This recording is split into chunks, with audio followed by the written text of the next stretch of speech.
Assalamualaikum warahmatullahi wabarakatuh. Waalaikumsalam. Di kelas sesi kedua dari Cipta Karsa, hari ini kita memulai kegiatan kuliah umum dari Prodi HI, yang mana hari ini kita akan mendatangkan satu orang tokoh di dunia studi pertahanan, lebih tepatnya lagi di diplomasi pertahanan. Sehari-hari beliau adalah dosen tetap di Unhan, lektor kepala dalam proses untuk menjadi guru besar. Beliau dulu di karir di militer, terakhir menjadi Warek 2 Unhan. Kemudian sebelumnya pernah di Direktur Jenderal Strategi Pertahanan Kemhan. Kalau melihat riwayat karir beliau, beliau juga pernah ditempatkan dulu di Pas Pampres, Komandan Detasemen Grup C dan juga Grup B. Kemudian Pak Rodon sekarang aktif juga mengajar di STIN, dulu pernah menjadi gubernur dari Sekolah Tinggi Intelijen Negara. Jadi sekolah yang akan melahirkan para perwira intelijen di BIN. Ya. Selanjutnya Pak Rodon juga mengajar di berbagai universitas selain Unhan, seperti di Bakri, kemudian juga di UI, kemudian juga di STIN sampai sekarang. Dan hari ini kita akan mendapatkan paparan dari tokohnya langsung, karena beliau juga ngambil disertasi terkait diplomasi pertahanan waktu S2 dan bukan main-main. Di sekolah tertua di Eropa. Ada yang tahu nggak sekolah apa itu? Nama universitasnya? University of Heidelberg di Jerman.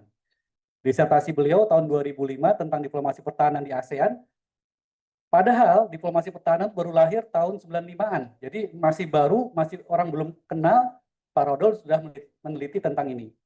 Jadi nama panjang beliau adalah Mayor Jenderal TNI Purnawirawan Dr. Relpor. Relpor itu singkatan dari Research in Politics ya Pak?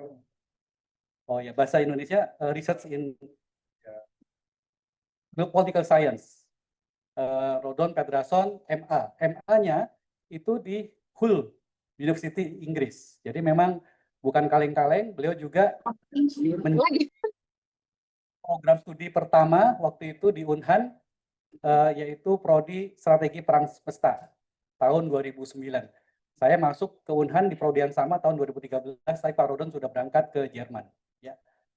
Jadi tanpa berlama-lama, selamat datang juga bagi para mahasiswa prodi lain yang mengikuti dari program daring, Bapak. Jadi kita hybrid, lebih banyak yang daring. Mari kita beri kesempatan kepada Pak Rodon untuk memulai presentasinya. Dipersilakan Bapak. Monggo.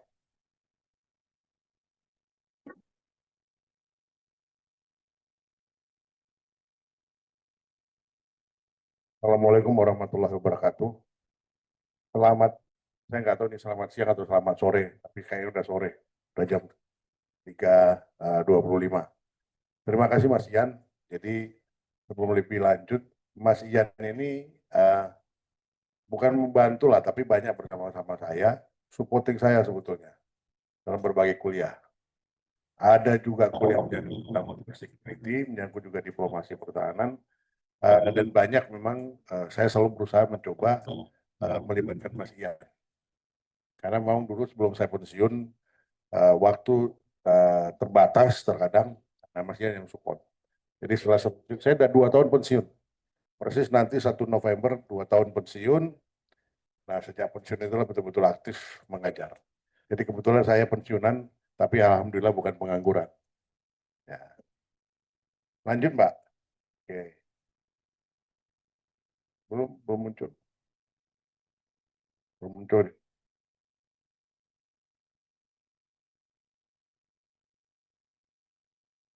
Oke, udah, makasih. Baliknya gimana Mas? Gitu. Oh gitu. Nah, ini sebetulnya, ini halaman depan presentasi Mas Ian sebetulnya, saya ambil. Gambarnya bagus. Ini sebetulnya di tentara Korea Selatan ya Mas. Cina malah. Nah, ini bagus, menarik. Jadi ini sebetulnya ada paparan saya minggu lalu yang saya ambil juga dari UI, saya ngajar, sekarang mengajar di Universitas Pertamina. Ini kira-kira yang akan kita sampaikan hari ini, asal-usul diplomasi pertahanan, kemudian konsep dan kerangka kebijakan diplomasi pertahanan, dan seterusnya, kemudian ada implikasi.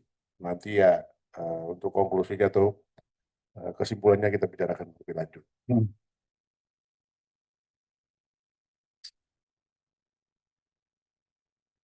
Tak dia.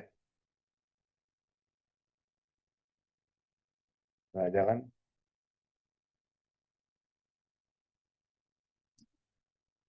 Ah, oh ya udah dibantu. Lanjut, anu sulanya. Nanti aja mas. Lanjut mbak. Belum balik lagi. Balik, terus balik. Nah maju. Nah ini sedikit seperti yang sampaikan Mas Ian tadi.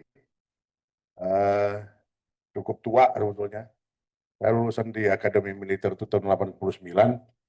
Tapi memang pada saat teman-teman saya berpikir karirnya ada mesti jadi komandan batalion, komandan kodim, dan seterusnya, saya berpikir sekolah saja.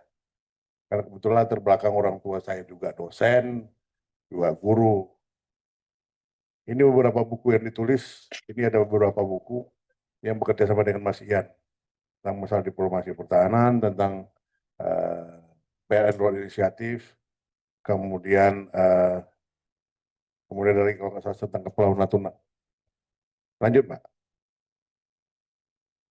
Eh, ini juga saya mengutip ini bahwa yang namanya diplomasi itu dan pertahanan tidak bisa berdiri sendiri atau saling menggantikan. Ya, karena kalau misalnya cuma berdiri sendiri di saat sekarang tidak akan berhasil. Lanjut. Jadi begini, bahwa diplomasi pertahanan itu sendiri pada awalnya itu dimulai memang di pertengahan tahun 90, lalu mulai makin berkembang sekitar tahun 90-an. Banyak yang berkata, kenapa terjadi diplomasi pertahanan? Kalau diplomasi pertahanan itu mengatakan orang itu paradoks, aneh sebetulnya. Bicara diplomasi, bicara pertahanan. Bahkan pada saat mulai yang namanya diplomasi pertahanan itu mulai dikenal orang, yang protes itu pertama kali Kementerian Luar Negeri. Mereka berpikir diplomasi itu merupakan leading sektornya mereka, domainnya mereka. Nggak ada militer di situ. Tetapi sekarang berkembang. Ada diplomasi bencana, ada gastronomi diplomasi, ada juga diplomasi budaya dan seterusnya. Nah ini saya mengutip sedikit bahwa ini sejalan sebetulnya dengan prinsip Presiden saat sekarang. Bahwa hidup rukun itu lebih diutamakan. Menghindari yang namanya konflik. Nanti kita lihat seperti apa sih kebijakan-kebijakan Presiden. Kemudian Kementerian Pertahanan dan TNI itu bekerja sama dengan saling menguntungkan. Mutual benefit.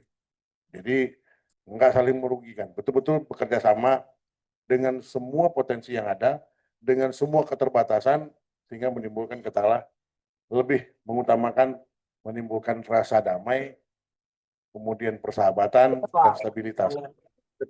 Pembangunan asing sebetulnya dengan konsep stabilitas antara SMK UI atau SMA Negeri 3 di Kota Tangsel. Oh, SMA Negeri Tangsel.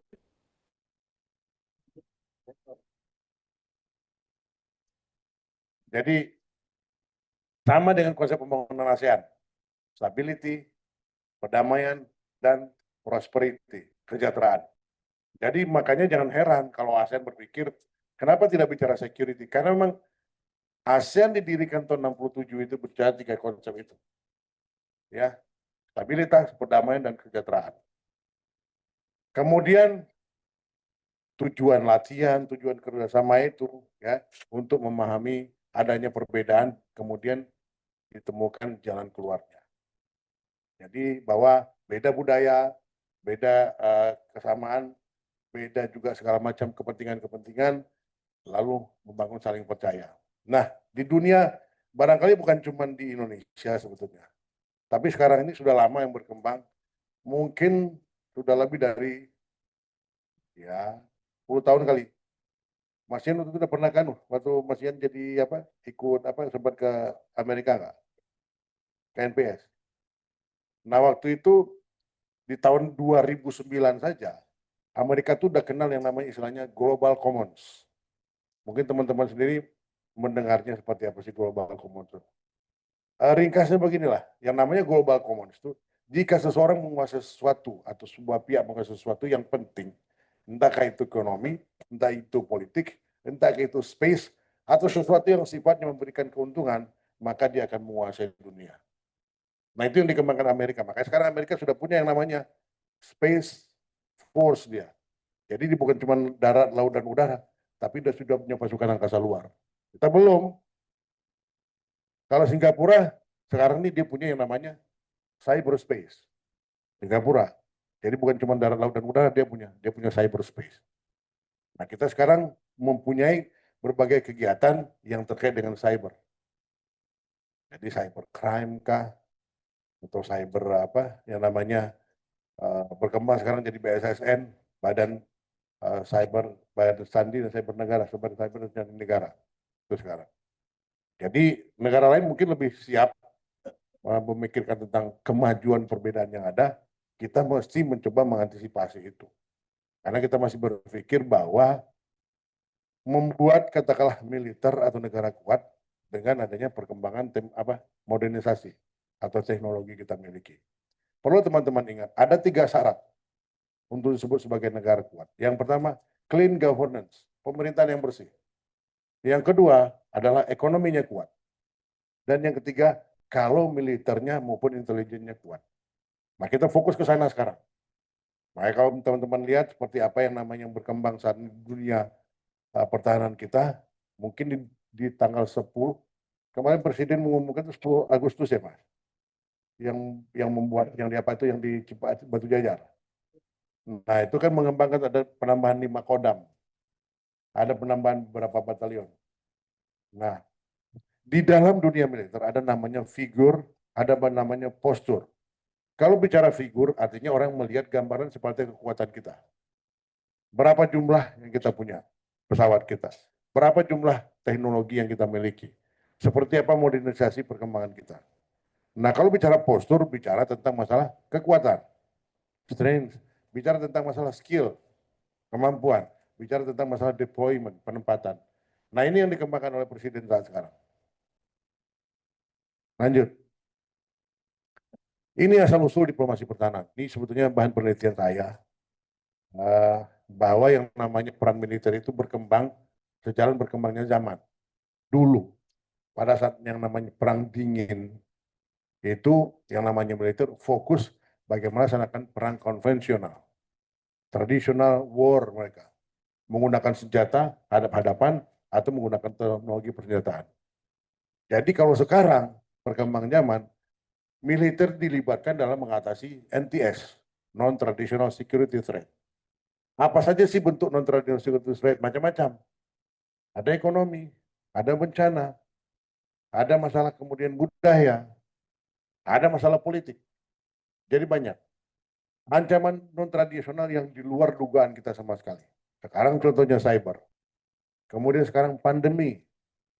Kemarin juga contoh pandemi di 2019, 2020 sampai 2022 kemarin. Di dunia manapun, itu militer mengambil peran utama untuk mengatasi pandeminya.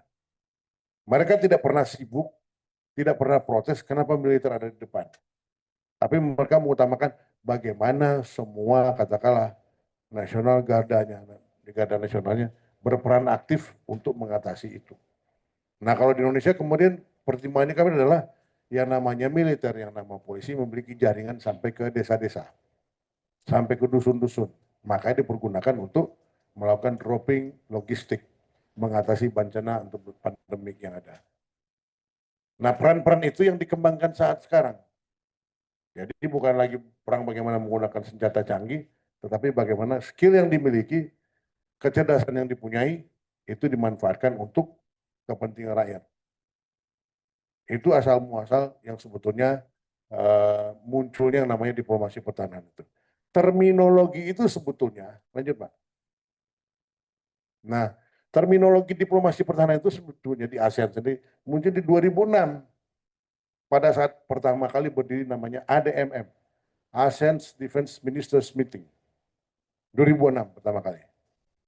Itulah muncul terminologi atau istilah disebut dengan diplomasi pertahanan. Kalau bicara diplomasi, leading sektornya adalah Kementerian Luar Negeri, dibantu oleh kementerian lainnya atau lembaga lain. Tapi kalau bicara dengan diplomat tentang diplomasi pertahanan, leading sektornya adalah Kementerian Pertahanan yang dibantu oleh kementerian lainnya. Gitu. Jadi kalau bicara tentang masalah itu, diplomasi pertahanan, bicara tentang masalah diplomasi, sekarang nggak lagi kita berpikir terkotak-kotak bahwa setiap negara memiliki atau setiap lembaga memiliki peran masing-masing. Betul. Tetapi terkadang rancu batasan itu. Sekarang kita lihat, apakah yang namanya diplomasi pertahanan itu dimainkan oleh si militer saja? Enggak. Karena di Kementerian Pertahanan itu sipil banyak, lebih banyak malahan dibandingkan TNI. Cuman orang kan selalu berpikir bahwa yang namanya Kementerian Pertahanan itu kementerian sipil. Benar nggak salah. Tetapi tidak pernah yang namanya sebuah kementerian sipil sejauh yang saya pahami itu bisa berjalan efektif kalau tidak melalui koordinasi yang benar. Kalimat koordinasi kecil, ringan, tapi nggak pernah bisa dilaksanakan dengan efektif. Jadi siapa saja yang berperan di dalam diplomasi pertahanan, semua lapisan. Orang yang terlibat di situ menyangkut tentang bagaimana membuat sebuah wilayah menjadi secure. Teman-teman pernah nggak dengar namanya NADI? Network of ASEAN Defense and Institution. Itu bagian dari sebetulnya diplomasi pertahanan. Merupakan konsep awal sebelum muncul ke yang namanya ADMM. Jadi ada yang namanya dulu EWG, Expert Working Group. Kemudian nanti ada ADSOM, ASEAN Defense Senior Official Meeting. Baru yang namanya ADMM. Nah di tengah-tengah ini, yang namanya EWG ini, itu ada namanya tadi NADI, ada namanya ADIK. ADIK itu apa? ASEAN Defense Industrial Collaboration. Ada di situ. Baru naik ke atas ADSOM. ADSOM ini mewakili levelnya bintang 3. Baru nanti di level ADMM itu menteri. Tapi EWG, mulai dari level kolonel, letkol, mayor, dan bintang 1, bintang 2 di sana. Jadi, saya bicarakan level loh ya, bukan bicara tentang personil, tapi levelnya itu apa? Level dari eselon 2, eselon 3. Kemudian di ADSOM itu ada eselon 1.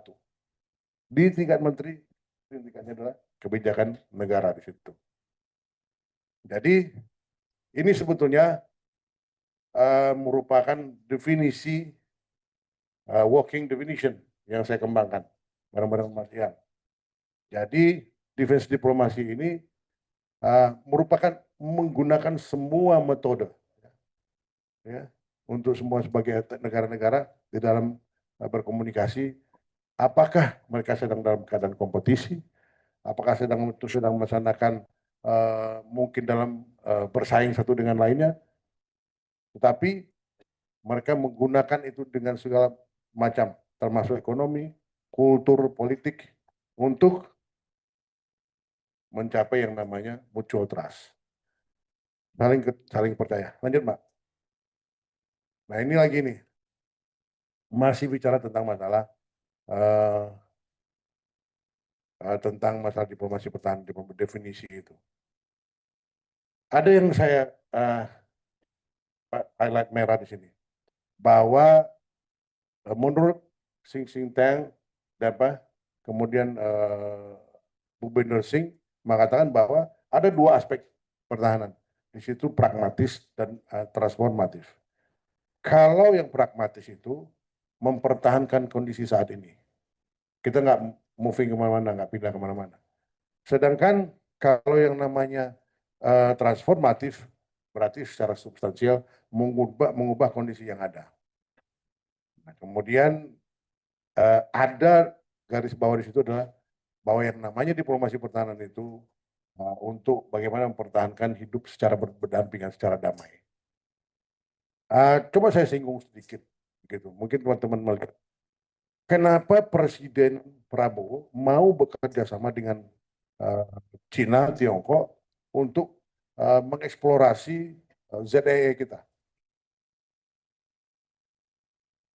Pada saat katakanlah ZEE itu mulai ramai, Cina mengeluarkan katakanlah artikel 9 tentang masalah Coast Guard mereka.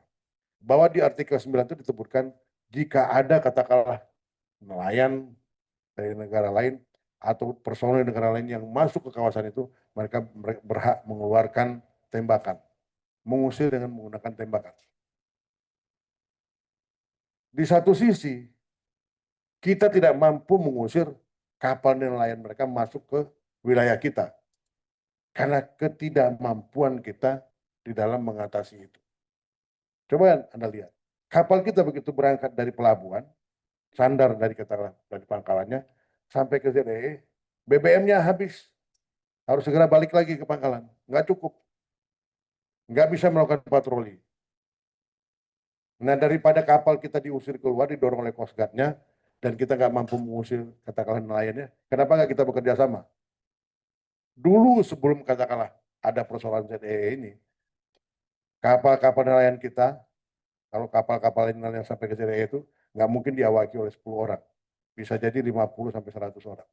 Itu untuk mengumpulkan ikan 100 ton, itu paling cuma butuh 1 minggu. Tetapi setelah ada kejadian persoalan kita dengan Cina di ZEE kita, zona ekonomi eksklusif, nelayan kita hanya mampu mendapatkan 100 ton setelah 1 tahun.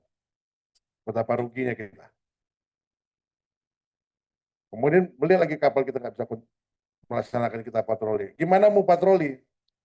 Kalau kita sejak tahun 98, tahun 88, 1988, udah keluar dari OPEC. Kita bukan lagi negara produsen minyak, tapi merupakan importer minyak, net importer. Kebutuhan kita satu hari itu nggak kurang dari 1,6 juta barrel. Sementara produksi kita saat ini nggak lebih dari 601.000 barrel. Bayangkan aja, kita hampir import setiap hari itu 1 juta barrel. Jadi persoalan kita, persoalan energi security banyak persoalan kita. Nah, daripada kita rugi, nelayan kita diusir keluar, mending kita bekerja sama. Itu kebijakan Presiden Prabowo. Coba memanfaatkan situasi dengan semua keterbatasan kita. Tapi kenapa kita misalnya mau bekerja sama dengan Malaysia untuk mengembangkan katakanlah eksplorasi ambalat? Saya di satu sisi kurang paham. Saya cuma dengar isu bahwa pihak-pihak Malaysia mencoba mendekati Pertamina yang diberikan wewenang untuk mengelola ambalat untuk memberikan bisikan kepada pemerintah agar setuju. Ini repotnya kita, mental kita masih mental kacung. Cuman dengan iming-iming dolar, duit, udah mau. Teman-teman mungkin pernah mendengar, dulu, saya masih ingat, dulu, tahun 2000 saya pernah baca, bukan MOU mas, apa namanya, perjanjian apa segala macam lah. Itu di Mabes TNI. Perjanjian itu tidak tahu kapan mulainya dan kapan berakhirnya. Kemudian Singapura beli air bersih dari Riau itu cuma seharga Rp15 1 galon. Betapa stupid nih kita. Rp15 1 galon. Padahal kalau Singapura nggak punya air bersih, mati dia. Nggak mungkin dia minum air laut. Ataupun katakanlah dia bisa menyuling air laut bisa menjadi tawar, seberapa kemampuan mereka. Belum lagi sekarang Singapura. Wilayah Singapura itu sejak tahun 2000 sudah bertambah lebih dari 30% dari wilayah aslinya. Yang ditambahnya merupakan reklamasi ke arah pantai kita. Makanya jangan heran kalau yang namanya Singapura nggak mau memiliki janjian landas kontinen dengan Indonesia. Karena kalau landas kontinen, batas laut awalnya di sini, kemudian dengan negara kita di sini, ya itu diukurnya. Sementara mereka udah tambah sampai di sini. Maunya mereka mulai dari ujung sini sampai di sini. Rugi dong kita. Nggak sampai dengan 200 mile. Padahal kalau misalnya kurang dari 200 mile kan dibagi di tengah. Nah kalau semua udah habis, diminta lagi bagi 2. Kena di lu nggak enak di gua dong. Masa kita mau gitu? Karena sekarang dengan adanya canggih airport di kawasan itu, begitu pesawatnya take off, dia langsung masuk wilayah udara kita. Anda tahu berapa kali pelanggaran udara yang dilakukan militer Singapura setiap tahun? Kira-kira berapa? 10? 100? Berapa kali kira-kira? Ada yang tahu nggak? Lebih dari 3.000 kali. Tapi kita bisa mencegah, nggak bisa. Kita tidak mampu mencegah. Karena pesawat mereka jauh lebih canggih daripada yang kita miliki. Kita punya F-16, sensornya menangkap pesawat terbang tuh setelah dekat kita 35 kilo di depan kita. Kalau yang namanya Singapura punya lebih dari 150 km mampu mensensor gerak. Masih yang tahu pasti karena beliau orang anu Boeing. Begitu kemampuan yang dia miliki. Negara pertama yang menolak Indonesia untuk tidak memiliki F-35, pesawat tempur tercanggih Amerika generasi kelima yang siluman, itu Singapura. Kenapa Singapura menolak? Karena Singapura termasuk dari negara yang melakukan konsorsium antara Singapura, Amerika, dan Turki. Turki karena beli teknologi S-400 dari Rusia, dieksklud dari konsorsium. Tinggal Singapura dan Amerika. Jadi mereka nggak mau kita punya senjata canggih, karena mereka takut Indonesia akan mencaplok mereka. Ingat, tahun 57 terjadinya Ganyang Malaysia, sampai sekarang merupakan katakanlah trauma internasional. Mereka sangat takut Indonesia memiliki kemampuan yang luar biasa. Jadi modernisasi dilakukan di Indonesia itu merupakan close attention dari negara lain. Betul-betul menjadi perhatian sangat dari negara lain. Kalau Indonesia melakukan perkembangan untuk kemajuan teknologi. Lanjut, Mbak. Ini kira-kira apa yang disebut dengan diplomasi pertahanan. Ini kita bisa lihat sendiri di Andri Kote, ya, kemudian Foster, sini. Ada di situ merupakan kontak bilateral, multilateral, ada penunjukan atasnya pertahanan, ya, kemudian kerjasama pertahanan bilateral, banyak, ya, pengadaan barang-barang militer, ya, kemudian juga ada menyangkut tentang masalah latihan. Nah, ini juga latihan. Ada perbedaan mendasar di dalam bahasa Inggris. Perbedaan exercise dan training. Dulu kita melaksanakan perjanjian-perjanjian itu, MOU dan segala macam, hanya satu bahasa, menggunakan bahasa Inggris. Akibatnya apa? Kita tertipu di dalam penggunaan bahasa. Ini saya gambarkan. Dulu kita punya yang namanya MTA dengan Singapura. MTA 1 dan MTA 2, Military Training Area. Military Training Area Indonesia dan Singapura. Yang ada di Selat Melaka dan ada di dekat Kalimantan.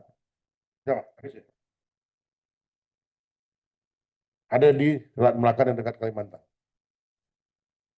Itu berakhir di tahun 2000. Tahu apa yang dilakukan Singapura begitu mau berakhir? Mereka mengirimkan delegasinya berkomunikasi dengan Komisi 1 DPR agar Indonesia mau melanjutkan MTA. Nah, pada saat itu yang menjadi Kepala Staf Umum TNI yang sekarang jadi Menko Polkam, Jamari Taniago. Nah, saya waktu itu masih ada di Hublu, Hubungan Luar Negeri TNI. Saya jadi anak buahnya Jamari waktu itu. Nah, waktu itu saja wilayah Singapura sudah bertambah, yang saya sebutkan tadi, lebih dari 30%. Dan mereka mengiming-iming kepada anggota DPR Komisi 1 agar mampu memaksa TNI dan Kemhan menyetujui MTA diperpanjang. Iming-imingnya apa? Bahwa setiap anggota Komisi 1, keluarga, berobat 2 kali setahun ke Singapura. Di rumah sakit, kalau waktu yang terkena tuh Glen Eagles, boleh berobat di sana 2 kali setahun. Free. Disediakan tiket bisnis kelas, free, bolak-balik. Disediakan hotel bintang 5, free pada saat ke Singapura. Dan dikasih uang saku setiap mereka ke Singapura. Bayangkan aja. Kalau hitung itu katakanlah mungkin seorang anggota DPR mungkin dikasih waktu itu totali 10 M lah, 1 tahun misalnya. Anggota Komisi 1 berapa sih? 54 orang. 54 dikali 10 berapa sih? Baru 540 M. Belum sampai 5T. 540 M untuk MTA itu kecil. Karena jika katakanlah mereka mesti menggunakan wilayah lain untuk terbang, melaksanakan latihan, lebih dari 500 M. Jadi bagi mereka kalau mengajukan cuma 5T, 1T itu kecil. Dan hampir terpengaruh anggota Komisi 1. Karena melihat begitu menggiurkan tawarannya. Berobat gratis, pesiar gratis, hotel gratis, dapat uang saku. Tapi Jamari Taniago waktu itu mengatakan enggak, kita banyak rugi. Karena salah satu klausul dari perjanjian itu adalah Singapura bisa menggunakan MTA 1, MTA 2 Itu sepanjang tahun untuk latihan, untuk exercise. Bayangkan aja. Exercise itu menggunakan latihan dengan peluru tajam. Kalau training, latihan ecek-ecek, pura-pura. Manuver, pura-pura menembak, tapi segala macam nggak ada pelurunya. Tapi kalau exercise, real kayak terjadi perang. Mereka boleh mempergunakan daerah latihan tersebut sepanjang tahun. Dan kalau Indonesia ingin menggunakan daerah latihan, mesti menyampaikan ke Singapura. Betapa bodohnya kita. Bahasanya menyampaikan, tapi sebetulnya izin kepada Singapura. Karena kita sudah ada kesepakatan untuk membiarkan Singapura latihan menggunakan wilayah tersebut sepanjang tahun. Dalam disebutkan apa? Bahwa daerah latihan ini dibangun oleh Singapura. Baraknya, kemudian tempat pendaratan pesawat dan segala macam. Yang kalau dikalkulasi nggak lebih dari 2T atau 3T. Dan kita tergiur. Nah inilah, perkembangan-perkembangan inilah membuat kita berpikir bahwa di dalam bentuk hubungan pertahanan antar negara ini nggak cukup mengandalkan kekuatan militer. Tetapi intelektual, kecerdasan perlu dipergunakan. Makanya yang namanya sejak tahun 2000 itu, yang namanya diplomasi pertahanan di negara kita, terutama di ASEAN, itu menjadi lebih pesat dibandingkan regional lain di dunia. Di Amerika Latin, di Amerika, di NATO, maupun waktu itu dia katakanlah Fakta Warsawa, itu lebih cepat di ASEAN ini. Lanjut, Pak. Ini, kalau kita bicara tentang yang namanya defense diplomasi, merupakan bagian dari strategi. Ada 3 komponen strategi. Ends, ways, dan means. Tujuan, cara, dan sarana. Ya. Jadi kalau bicara tentang masalah diplomasi pertahanan, bicara bagian dari strategi. If we are talking about strategy, we are talking about ends, ways, dan means. 3. Lanjut, Mbak. Nah, coba lihat nih, means, the mission, strategi, kemudian ends-nya apa? Ada vision, ada visi, goals, dan ada bicara tentang masalah objektif. Ini ada levelnya, visionary, strategic, dan tactical. Jika bicara tentang masalah tactical, bicara dan lainnya ada objektif. Lanjut, Pak. Nah, ini temuan saya bertiga dengan Jenderal Frega yang sekarang menjadi kepala ya Mas, Humas ya, Biro Humas, dan kemudian dengan Mas Ian. Nah, kita bicara nih, objektifnya defense diplomasi itu ada 6. Objektif itu sama dengan tujuan akhirnya, goals-nya, ada motivasinya. 1, untuk strategic engagement, hubungan strategi. Kedua, untuk confidence building measures, CBM. Yang ketiga, untuk capacity building, meningkatkan kemampuan. Yang keempat, untuk military sector reform. Kenapa penting military sector reform? Karena di dunia maju, di dunia saat ini, militer merupakan bagian di bawah kontrol civilian. Bukan militer yang berkuasa. Militer yang berkuasa disebut sekarang itu junta. Nah, Indonesia bukan junta militer. Kita berada di bawah kontrol sipil. Artinya apa? Pihak sipil lah yang mengendalikan politik negara saat ini. Kemudian ada untuk international reputation. Artinya apa? Bahwa militer Indonesia itu bukan violations, bukan orang-orang yang melanggar aturan, tetapi merupakan orang yang mengerti tentang hak asasi manusia, orang yang mengerti tentang hukum, orang yang mengerti tentang politik. Kemudian bicara tentang supporting foreign policy goals. Kenapa foreign policy goals? Karena di dalam konsep kebijakan luar negeri kita adalah bebas aktif. Yang dimaksud dengan bebas aktif adalah bebas berpikir, bebas melakukan pembuatan keputusan. Independence of thinking, freedom of action. Itu yang namanya bebas aktif. Jadi bukan misalnya kita cuman netral, imparsial, bukan itu. Bukan itu tujuan politik luar negeri kita. Tetapi sebuah tujuan politik yang mampu menjaga kepentingan nasional kita, national interest kita. Apa national interest kita? Ada 3.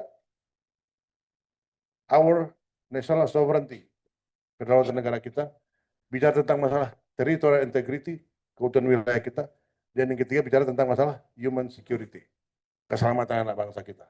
3 itu yang menjadi kepentingan kita. Jadi yang namanya national interest itu sangat erat kaitannya dengan motivasi tujuan dari diplomasi pertahanan itu sendiri seperti apa.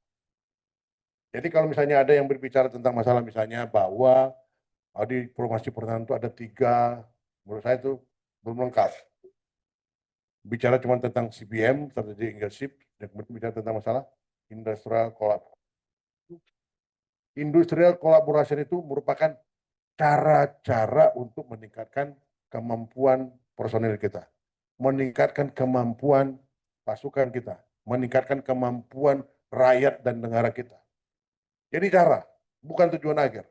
Ingat nih, makanya saya bawa sampai dulu bicara strategi. Makanya namanya diplomasi pertahanan merupakan objektifnya itu. Saya pernah bicara di Pentagon, saya pernah bicara di MOD-nya Australia. Mereka mengatakan bahwa Indonesia itu merupakan strategic partnership-nya. Saya protes pada saat itu. Anda ke Kementerian Pertahanan Australia, saya bilang, Anda mengatakan bahwa Indonesia merupakan strategic partnership Anda. Tetapi Anda tidak pernah menghargai Indonesia sebagai sebuah negara. Bayangkan saja, Anda menyebut sebagai tetangga, tetapi Anda yang mendukung pemisahan provinsi Indonesia. Anda merupakan front runner, pihak pertama yang mendukung Timor Leste pisah dari Indonesia. Anda merupakan Indonesia brotherhood Anda. Tapi Anda negara yang melakukan taping terhadap First Lady kami. Melakukan recording, melakukan taping, atau kalau hacking, yang menyadap teleponnya Ibu Ani. Kemudian saya juga bicara dengan pihak pertahanan Amerika di Pentagon. Anda mengatakan strategi partnership. Kami beli senjata Anda, bukan minta. Anda nggak setuju kami beli F-35. Kami turunkan ke F-15. F-15 itu memiliki kemampuan yang setara dengan F-35. Satu dia nggak punya. Dia nggak punya yang namanya teknologi siluman. Semua dia punya. Kemampuan terbang 6.500 mile. Ya. Jadi kalau ditaruh di Bandiun, terbang ke bolak-balik ke Laut Cina Selatan itu, mengawasi itu, katakanlah Laut Cina Selatan, terbang ke sana, balik Madiun, terbang lagi Laut Cina Selatan, baru balik Madiun. Nggak perlu refueling. Nggak perlu in-flight refueling. Jadi pengisi BBM itu cukup dengan pangkalan.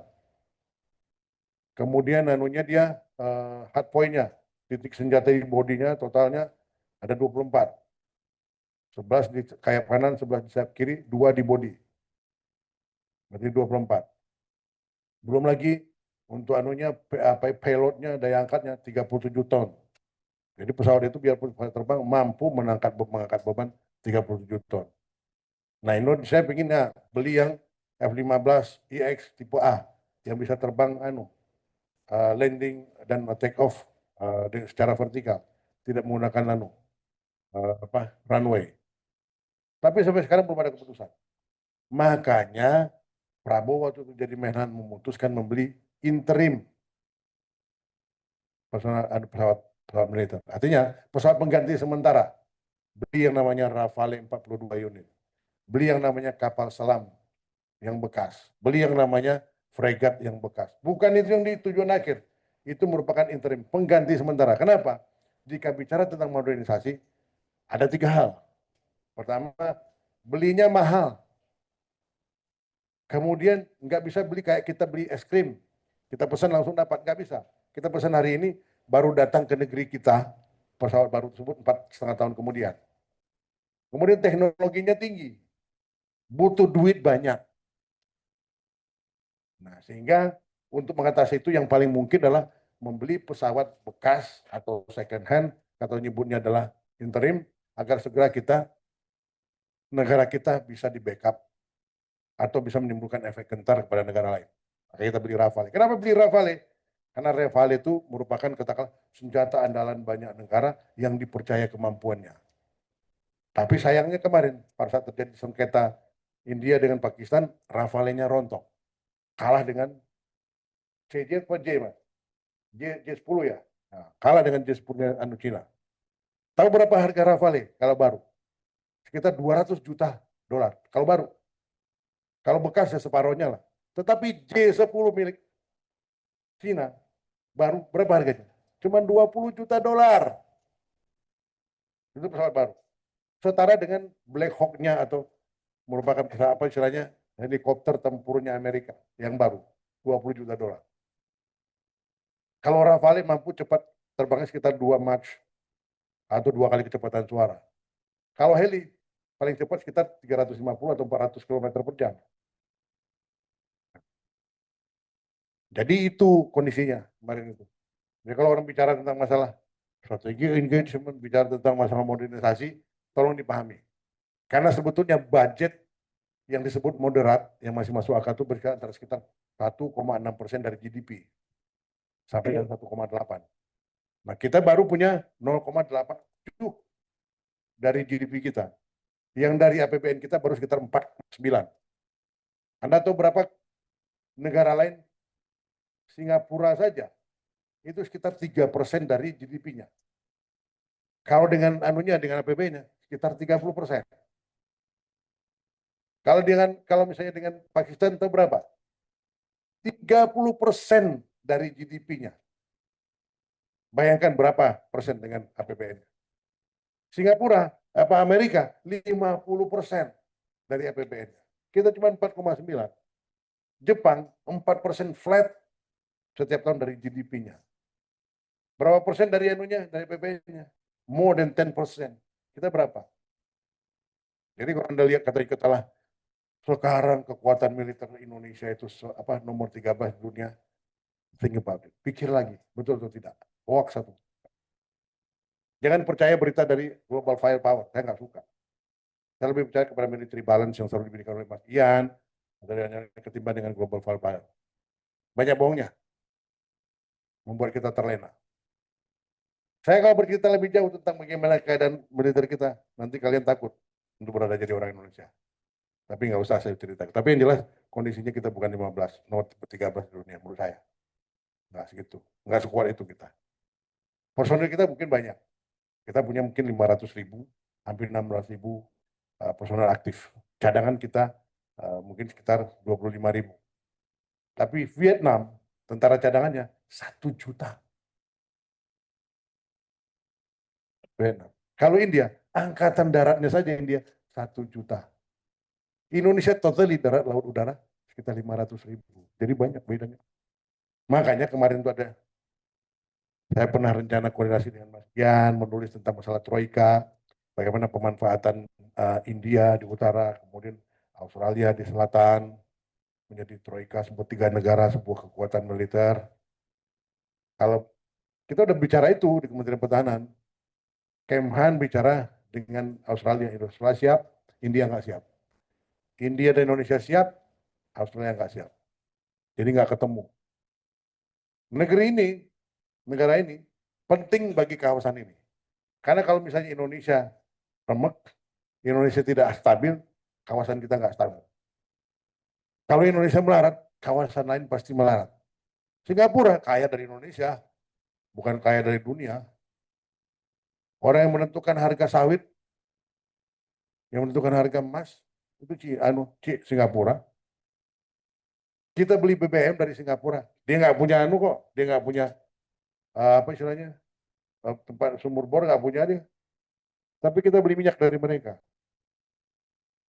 How come? Kita beli sawit dari Singapura, kan lucu. Jangankan batang sawit, 1 butir sawit aja nggak ada tumbuh situ di Singapura. Kita dibohong-bohongin oleh orang itu. Kita punya semua. Sumber daya alam, tumbuhan, kita punya semua.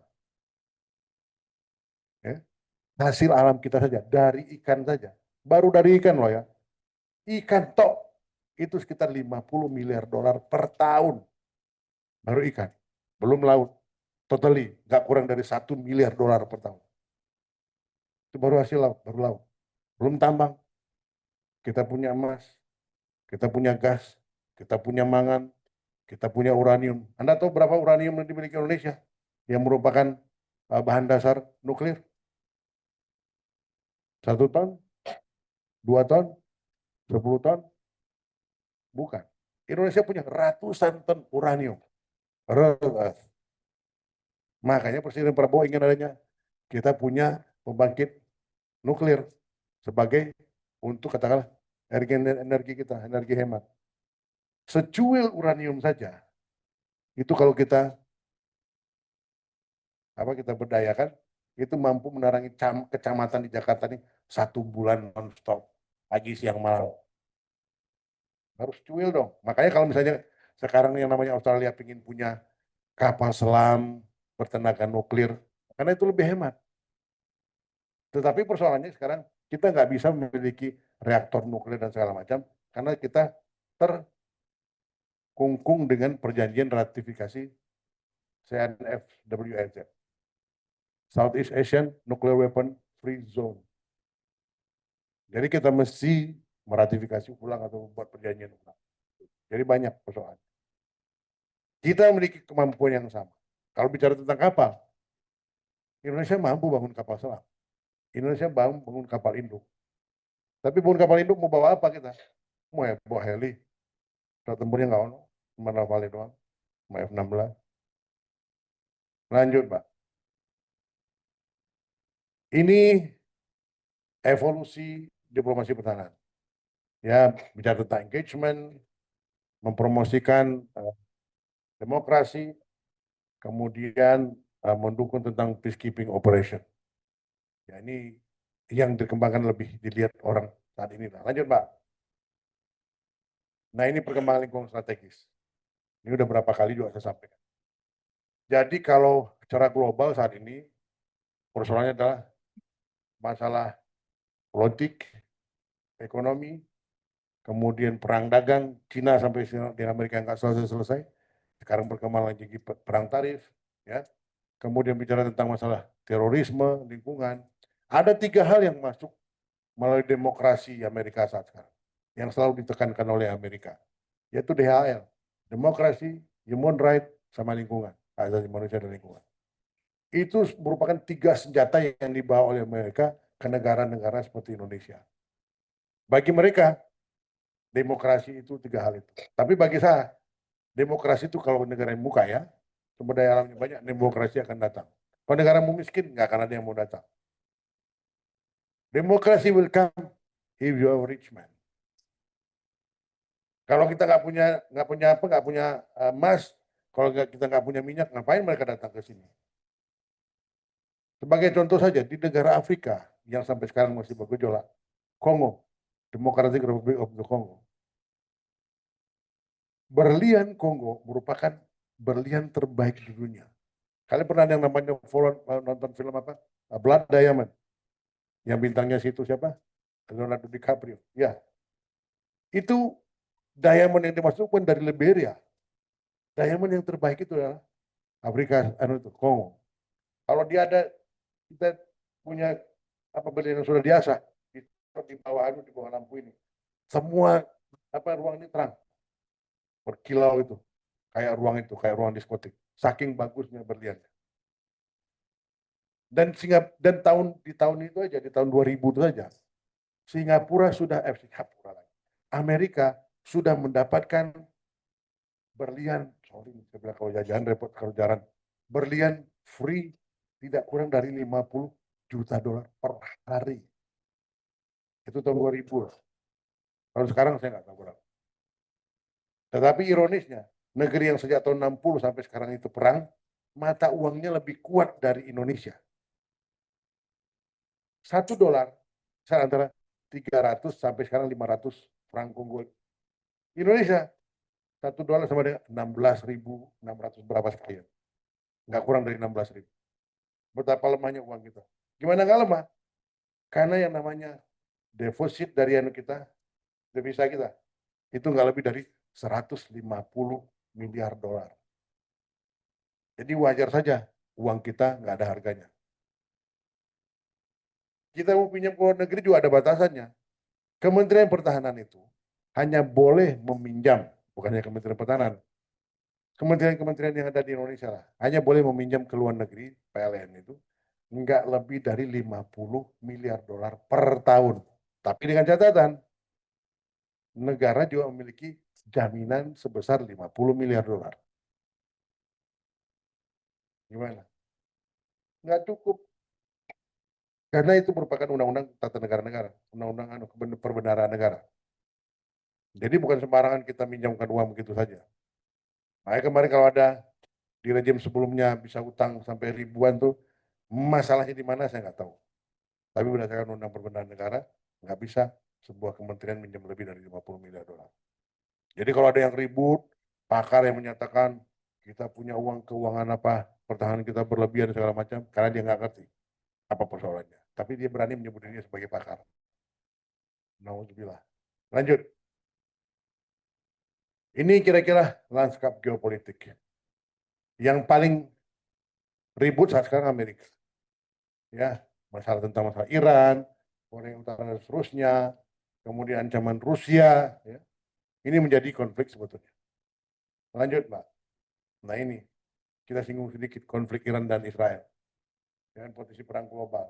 Jadi yang jelas bahwa perang ini ya merebak kemana-mana, nggak bisa cuma menjadi perang dua negara saja. Kalau sekarang Iran disebut memperkaya uranium sekitar 60% dan seterusnya. Kalau saya pribadi menyebut yang namanya nuklir itu senjata perdamaian. Kenapa disebut senjata perdamaian? Once you have your nuclear, no any country will attack you. Tidak ada satupun negara yang mau dan berani menyerang kita kalau kita punya senjata nuklir.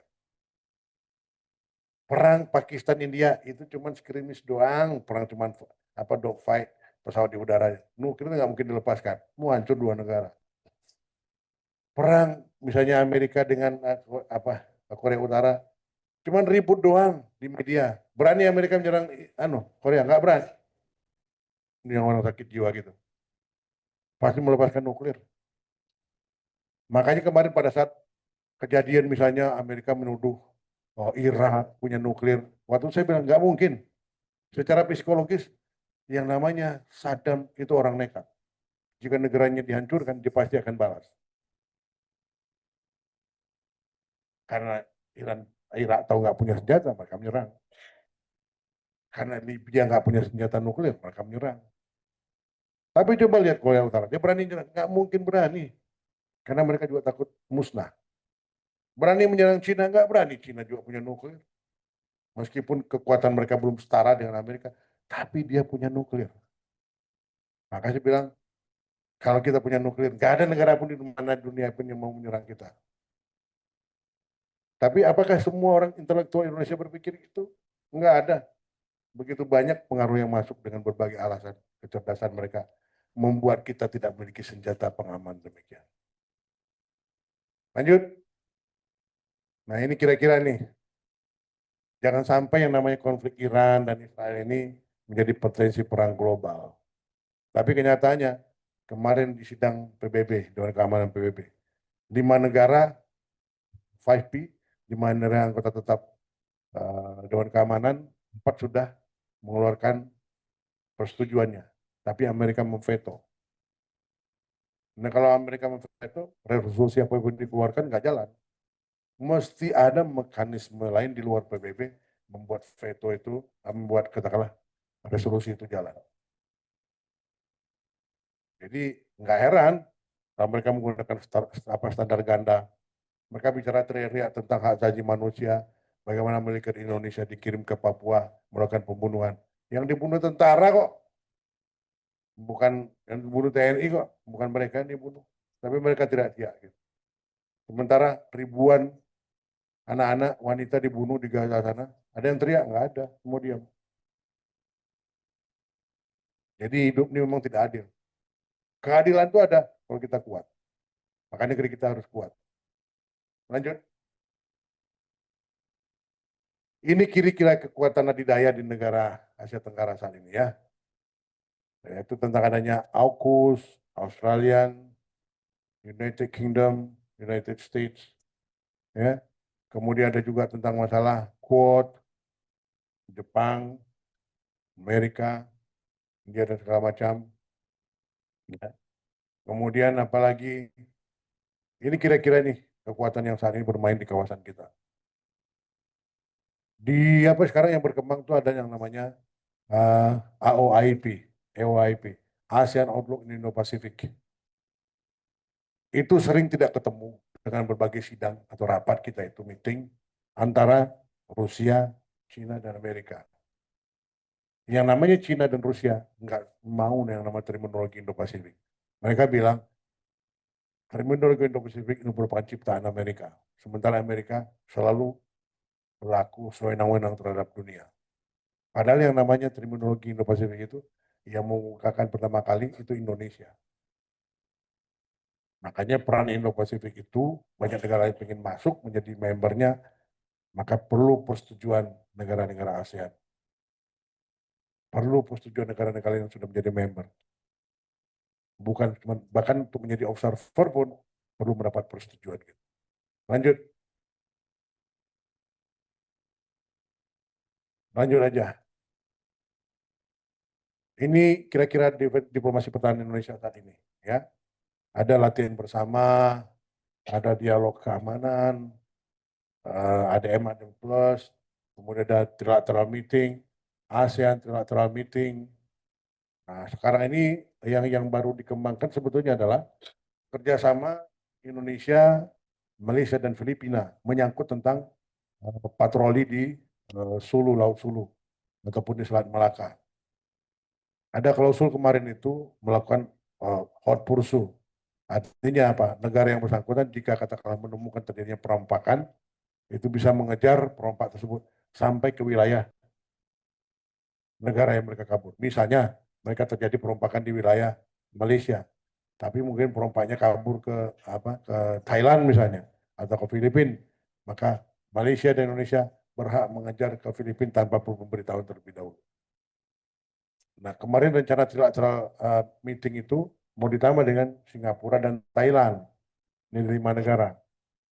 Itu 2 tahun yang lalu rencana Prabowo sebelum menjadi presiden. Tapi sampai sekarang belum kejadian. Meskipun sudah ada yang namanya markas kontrol tentang masalah laut itu di Kalimantan sana. Indonesia yang menggagas ide untuk kerjasama itu, Indonesia yang paling tidak siap. Filipina dengan Malaysia sudah siap dengan pos komandonya, Indonesia belum. Memang repot. Bicara tentang perbatasan saja, Indonesia ini patok perbatasan yang ada di Kalimantan, sepanjang di Kalimantan, Pontianak, segala macam itu, sudah hilang lebih dari 1.000 patok. Perbatasan kita sudah mundur ke dalam arah wilayah kita sekitar 11 km. Jika katakanlah 1.000, ini bisa lebih dari katakanlah 1.000 meter atau 1.000 kilo. 1.000 kilo dikali 11 berapa itu? Luas wilayah kita yang sudah dicaplok. Karena Indonesia ribut tentang mengenai itu, nah sekarang ini ada disinyalir Malaysia sekarang menggali di wilayahnya, membor ke dalam wilayah kita. Jadi tidak lagi melakukan dari atas permukaan, tapi di bawah permukaan. Karena wilayah yang perbatasan Indonesia dengan Malaysia di Kalimantan itu kaya dengan emas. Pernah Malaysia mengajukan tukar guling wilayah di Tanjung Datu dengan wilayah mereka yang kebetulan sudah ditanami sawit. Di permukaan kelihatan sawit makmur, benar. Tapi di bawah kita kaya, lebih kaya pada mereka. Untuk pemerintah kita nggak tergoda dengan luas wilayah tersebut. Ngapain juga tukar guling wilayah kita banyak kok, tukar guling dengan Malaysia. Lanjut. Ini kira-kira yang munculnya nasional non traditional security threat saat ini di Southeast Asia, yaitu degradasi lingkungan, ya, kerusakan lingkungan. Ada pandemik, ya, kemudian serangan cyber, food and water insecurity. Ini yang selalu menjadi fokusnya Prabowo sedang menjadi Menhan. Bicara tentang masalah pangan, bicara tentang masalah air. Prabowo itu saat menjadi Kemhan saja sudah melakukan sekitar lebih dari 115 sumur bor baru di wilayah-wilayah yang selama ini terkenal mengandalkan curah hujan untuk dapat air bersih. Ada di Morotai, ada di Gunung Kidul. Di Gunung Kidul, dulu saya masih menjadi Pak Taruna itu. Kalau kita latihan ke Gunung Kidul, siap-siap kita kehausan. Sampai di Gunung Kidul kita melihat pasti kendi itu ada air apa tidak untuk mengisi toples kita. Sekarang tidak. Airnya sudah banjir. Kenapa? Kita menemukan adanya sumber air sungai di bawah bumi, di perut bumi. Nah, itu teknologinya dimiliki oleh Universitas Pertahanan. Menggunakan geothermal, kemudian ada kalau nggak salah ada 3 hak paten yang sekarang dimiliki UNAN. Bahwa kalau geothermal itu cuman paling menggunakan katakanlah begitu monitor, paling radius 50 meter, pasti ketemu airnya. Lalu begitu melakukan bor, sampai muncul airnya itu biasanya nggak lebih dari 2 minggu kalau UNAN. Kalau yang sebelum-sebelumnya ngacak sana ngacak sini, paling cepat menemukan air setelah 2 bulan. Jadi hemat biaya segala macam. Lalu teknologi lain yang jadi patennya adalah membuat cincin sumur bor tersebut. Artinya apa? Begitu bornya keluar, agar misalnya tanahnya nggak kembali untuk ke dalam, menyumbat bor tersebut, ada cincin yang dikembangkan oleh Unhan. Kemudian satu lagi, ada empat hak paten.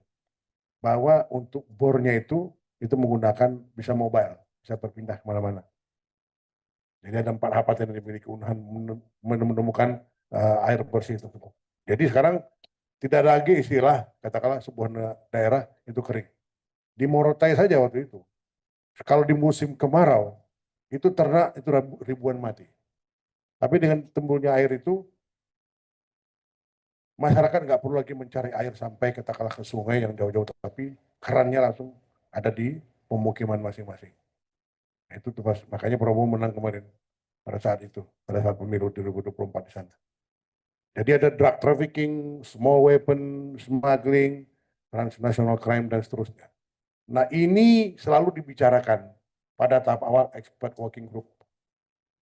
Indonesia pada saat berbicara selalu berpikir apa dampaknya buat kawasan kita, apa dampaknya masalah itu terhadap negara kita.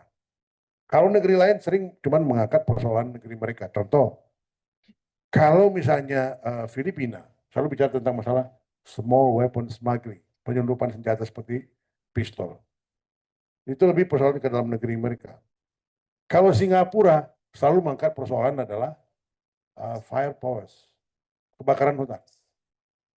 Jadi bicara dampaknya kalau misalnya kebakaran hutan terhadap kesehatan masyarakatnya. Kalau Indonesia selalu mengangkat drug trafficking. Kenapa? Penyelundupan obat-obatan ini bukan cuma persoalan Indonesia, tapi persoalan di banyak negara lain di kawasan kita. Jadi Indonesia selalu berpikir isu ini adalah isu yang berdampak terhadap regional dan isu yang berdampak terhadap negerinya. Pola-pola pikir seperti inilah yang selalu dikembangkan Indonesia dalam berbagai dialog. Beda negara lain selalu melihat dua yang diangkat Indonesia, baru mereka ngikutin. Perlu itu. Jadi di satu sisi Indonesia ini menjadi rujukan, di satu Indonesia ini menjadi bahan ya buat eksploitasi mereka, untuk keuntungan mereka. Lanjut lagi, Pak.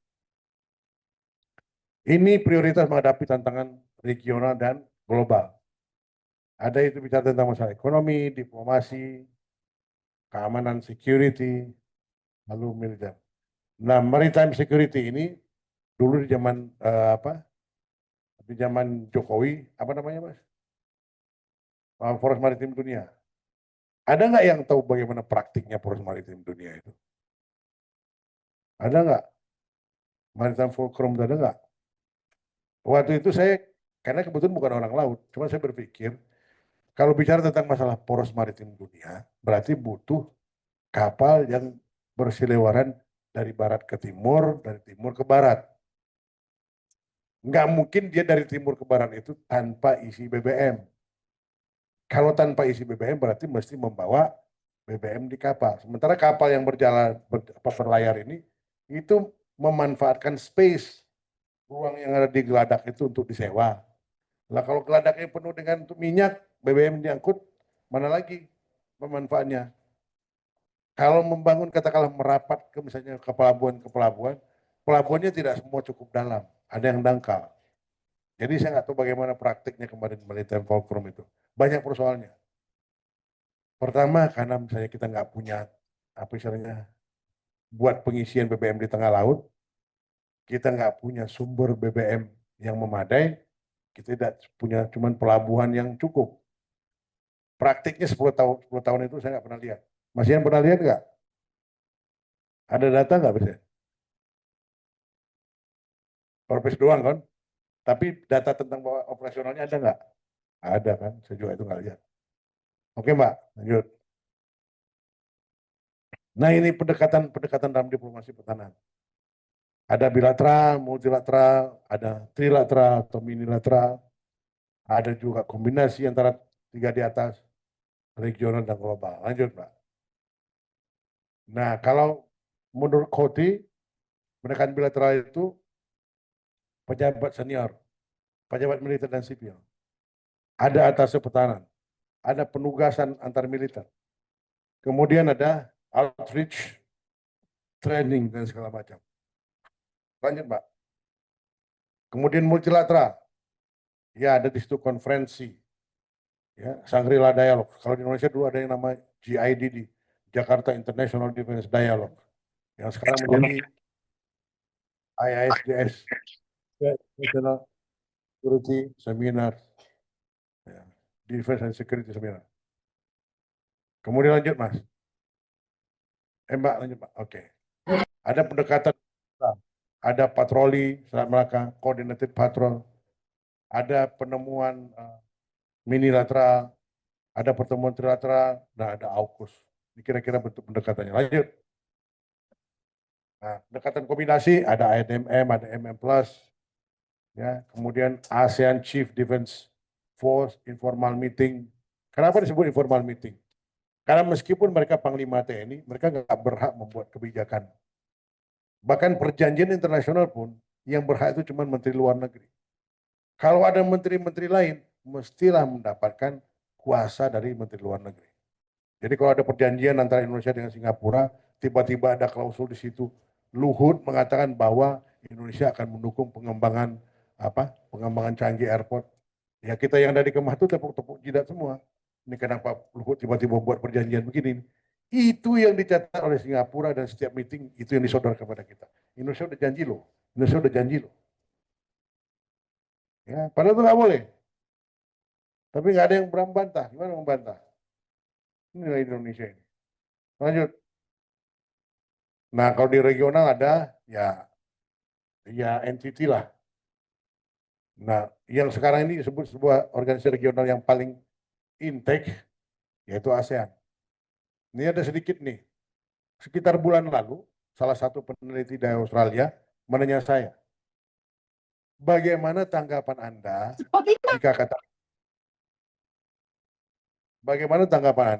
jika katakanlah Australia ingin menjadi anggota ASEAN? Saya jawab, ini tanggapan saya loh ya, bukan tanggapan official, tapi tanggapan personal. Ya, saya setuju. Kenapa setuju? Daripada cuma Australia berdiri sendiri di situ, menjadi musuh ASEAN, bergabung aja di ASEAN. Bukankah Australia itu merupakan teman dekat Amerika? Yang dalam prinsipnya jika katakanlah temannya diganggu negara lain, maka Amerika akan membantu. Jadi kalau misalnya Australia jadi bagian ASEAN, udah pasti ASEAN nggak akan ada negara lain yang mengganggu. Karena ada Amerika di belakangnya. Oh iya, iya, pendapat saya. Nggak ada ruginya kalau Australia bergabung dengan ASEAN bagi ASEAN. Nggak ada masalah. Bukankah Australia itu merupakan teman dekat Amerika yang ada di selatan, yang selalu menjadi rujukan bagi Australia maupun Amerika tentang persoalan yang terjadi di belahan selatan. Kalau dia menjadi bagian ASEAN bagus. Bahkan yang jangankan Australia, Presiden Prabowo pernah mengatakan menawarkan atau ngomong di meetingnya bilateral summitnya ASEAN mengatakan Papua Nugini diusulkan untuk masuk bagian ASEAN. Bayangkan aja negeri yang nggak jelas bentuknya, kekuatan militernya nggak jelas, ekonominya nggak jelas, pemerintahan nggak jelas, disarankan masuk ASEAN. Apalagi kalau Australia, komparasinya begitu. Itu jawaban Anda? Iya jawaban saya, bukan jawaban pemerintah saya. Jadi bedakan itu. Ya kalau saya personally oke-oke aja, ngapa tidak?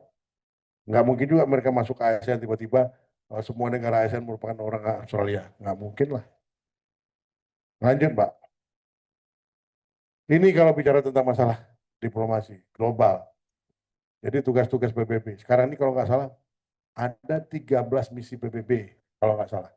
Kemudian 8-nya diikuti oleh Indonesia. Nah, tapi dari sepanjang perjalanan peacekeeping operation itu, hanya 2 kali Indonesia memiliki force commander di misi PBB. Yang lain bukannya nggak bisa, tapi orang Indonesia nggak mau jadi force commander. Ngapain nggak bisa ngabisin waktu 3 tahun tanpa ada promosi apapun. Duitnya juga nggak ada. Jadi force commander mana duit bulanannya nggak ada. Paling dapat tambahan $10.000. Sementara kalau dia jadi bintang 2 di sini jadi pangdam duitnya lebih banyak. Kecuali barangkali kalau jadi force commander naik bintang 3 pasti pada mau. Waktu itu saya ditawarkan mau nggak jadi force commander di Haiti. Naik bintang 3 nggak sih bang? Nggak, ya udah nggak usah kasih orang lain aja.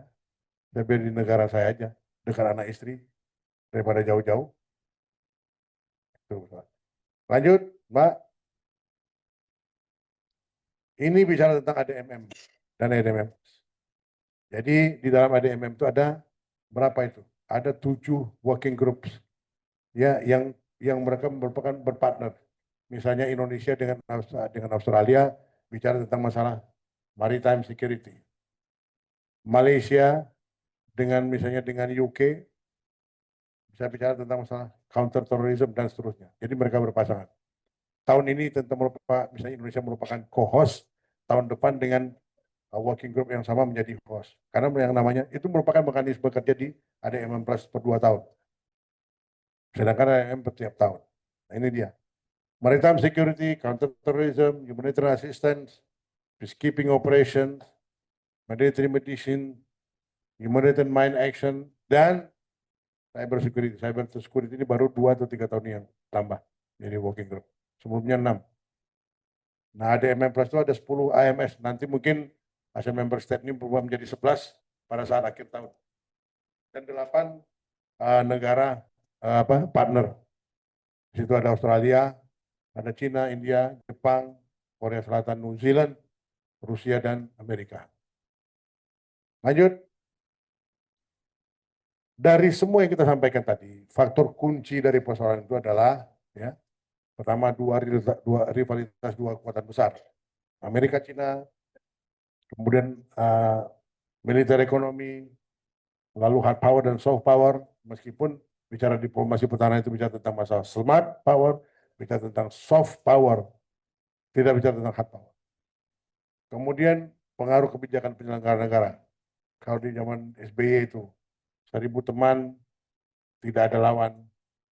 Kalau di Jokowi Global Military Program, di zaman Prabowo ada Astacita, termasuk di situ mendukung yang namanya 1.000 teman terlalu sedikit, satu musuh terlalu banyak, dan meningkatkan diplomasi pertahanan. Jadi kalau kalian melihat apa yang dikerjakan Prabowo selama ini kemana-mana ke luar negeri, ya itu lebih kepada bagaimana mencoba mendapat dukungan finansial militer dengan menggunakan diplomasi yang dia miliki. Lanjut. Ada pertanyaan? Saya pikir demikian saja, Mas. Ya. Boleh, tanya. Udah. Ya.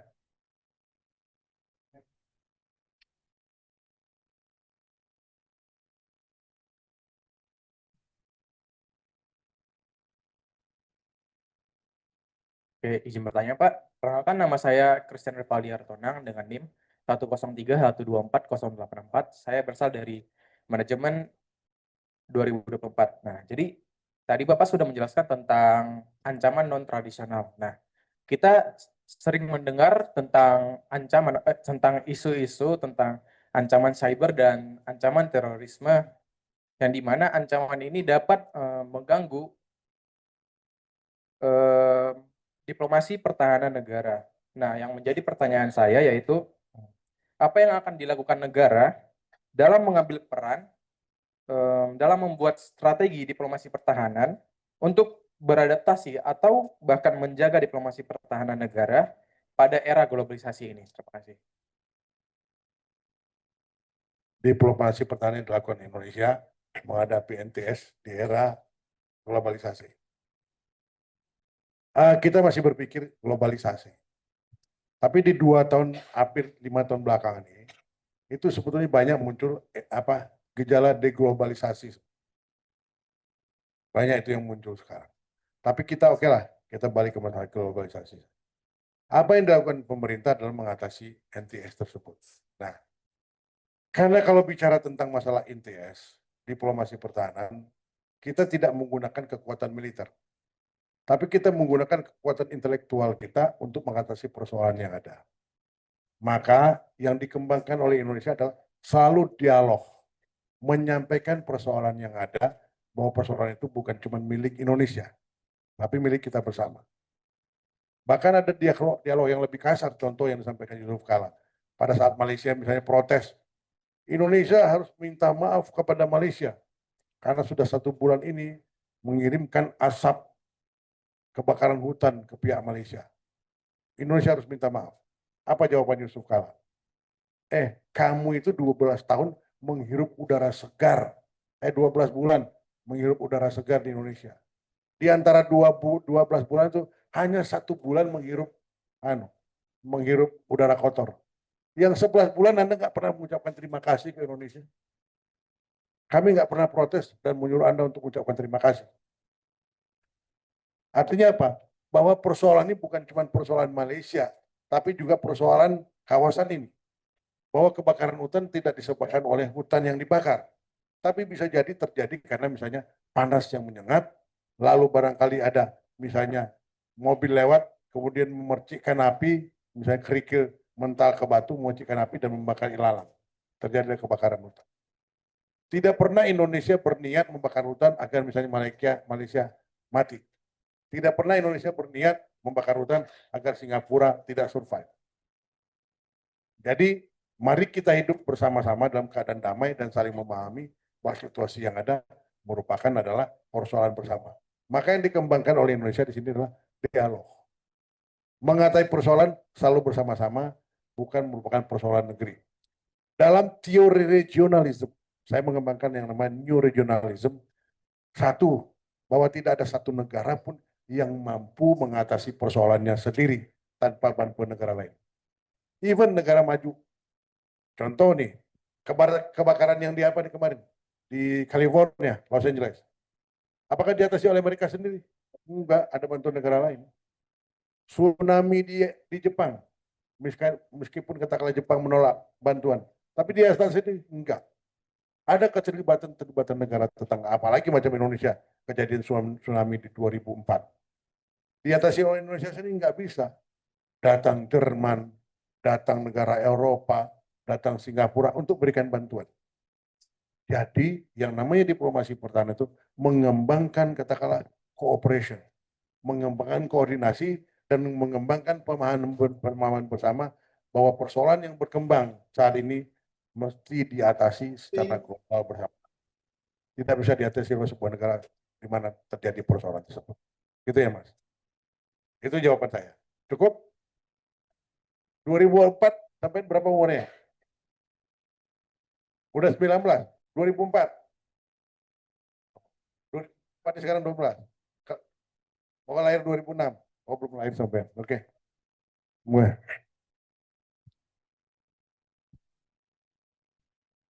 Baik, sebelumnya terima kasih banyak untuk kesempatannya Bapak. Terima kasih juga atas paparan materinya yang sangat kompleks dan juga komprehensif.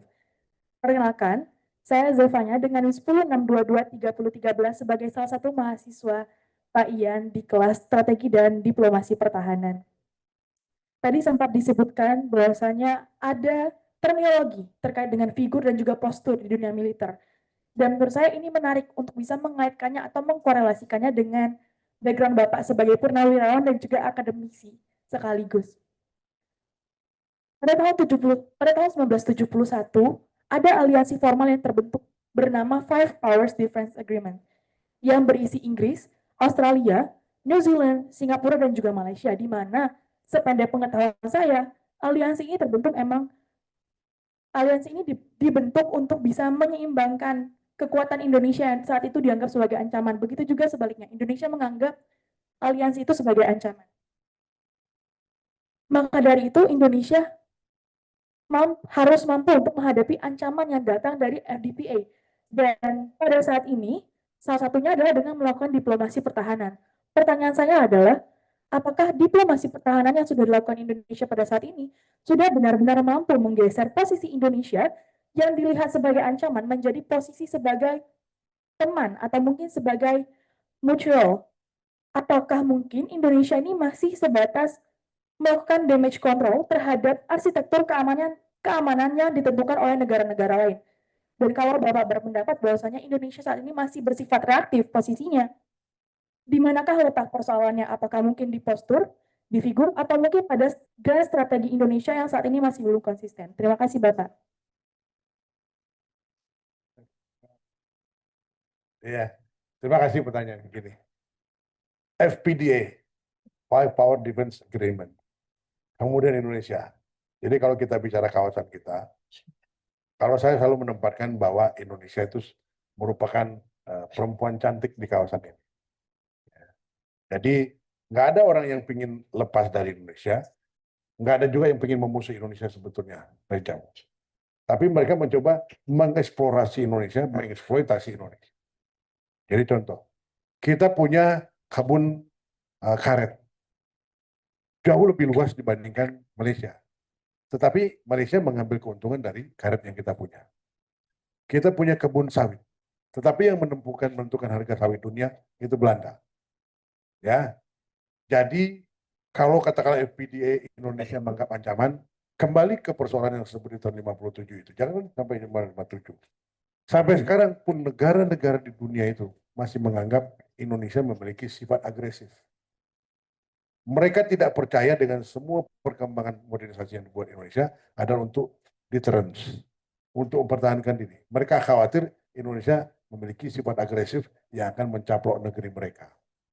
Jadi Indonesia selalu meyakinkan kepada pihak lain bahwa mengembangkan modernisasi kita tidak lebih bagaimana mengimbangi kekuatan lain. Agar katakanlah wilayah kita nggak seenaknya dicaplok orang. Agar yang namanya negeri kita bisa berdiri sejajar. Bukankah di tahun awal-awal kemerdekaan kita, kekuatan militer kita itu nomor 1 di Asia? Kalah yang namanya Korea, kalah yang namanya bahkan Jepang pada saat selesai perang jauh ketinggalan kita.